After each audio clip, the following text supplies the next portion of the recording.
என்ன வளம் இல்லை இந்த திருநாட்டில்? கார்ப்பரேட் சூழ்ச்சிகள். படித்ததில் புரிந்தது.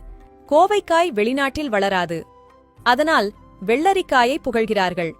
கொத்தவரங்காய் வெளிநாட்டில் வளராது, அதனால் பீன்ஸை புகழ்கிறார்கள். முருங்கைக்காய் வெளிநாட்டில் வளராது, அதனால் புறக்கோழியை புகழ்கிறார்கள். தேங்காய் வெளிநாட்டில் வளராது, அதனால் பீட்ரூட்டை புகழ்கிறார்கள். அரசாணிக்காய் வெளிநாட்டில் வளராது, அதனால் உருளைக்கிழங்கை புகழ்கிறார்கள்.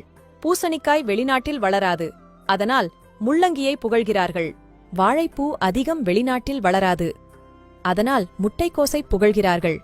நிலக்கடலை வெளிநாட்டில் வளராது, அதனால் பாதாம் பருப்பை புகழ்கிறார்கள். மிளகு வெளிநாட்டில் வளராது, அதனால் பச்சை மிளகாயை புகழ்கிறார்கள். கடுகு அதிகம் வெளிநாட்டில் வளராது, ஆலிவ் ஆயிலை புகழ்கிறார்கள். வெளிநாட்டு மோகம் நம் நாட்டை அழித்துக்கொண்டே வருகிறது. தடுப்பார் யார்? பாரத பூமி புண்ணிய பூமி. பாரதத்தில் வாழாதவர்கள் அதிர்ஷ்டமில்லாதவர்கள். பாரதத்தில் இருந்தும் வாழத் தெரியாதவர்கள் துர்பாக்கியசாலிகள். அரசும் மீடியாவும் பிரபலங்களும் மரம் நிழல் தரும், காற்று தரும், மழை தரும்னு சொல்லுவாங்க.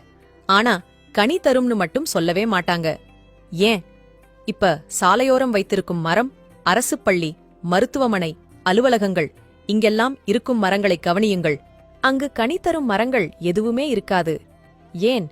எங்கெல்லாம் புளிய மரம் நிறைய உள்ள சாலைகள் உள்ளதோ அந்தச் சாலைகளையெல்லாம் விரிவுபடுத்துகின்றேன் என்று அரசு அந்த புளிய மரங்களை வெட்டிவிடும்.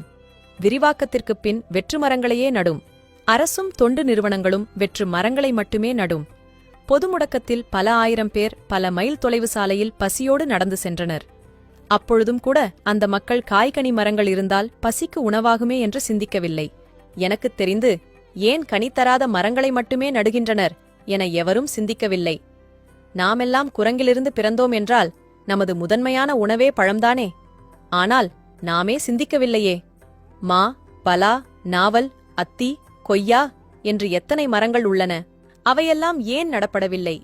நம் சிந்தனையை எப்படி மழுங்கடித்தனர்? மரம் கனி தரும் என்ற வரியை எல்லா வகையிலும் மறைத்தனர். தொடர்ந்து மரம் நிழல் தரும், காற்று தரும், மழை தரும் என்று மட்டுமே சொன்னார்கள். அதை மட்டுமே மனிதனும் நினைத்து கனியை மறந்தான். கனி நமக்கான ஊட்டச்சத்து நிறைந்த உணவு. ஆனால் இதையெல்லாம் தடுத்து கார்ப்பரேட் ஊட்டச்சத்து உணவு என்று கண்ட குப்பைகளை நம்மிடம் திணிக்கிறது. அதையெல்லாம் ஏதோ ராயல் ஃபேமிலி போல ஸ்டைலா வாங்கித் தின்னு உடம்பு நாசமா போனதுதான் மிச்சம். கார்ப்பரேட்டுக்கோ பெரும் இலாபம். நல்லா புரிஞ்சுக்குங்க, இயற்கையிலிருந்து நாம் இலவசமாக எதையும் பெற்றுவிடக்கூடாது என்று கார்ப்பரேட் தெளிவா செயல்படுறாங்க. மண்ணில் பிறந்த அனைத்து உயிரினங்களுக்கும் இயற்கையாகவே உணவு படைக்கப்பட்டிருக்கிறது. அதை முழுமுற்றாகத் தடுத்து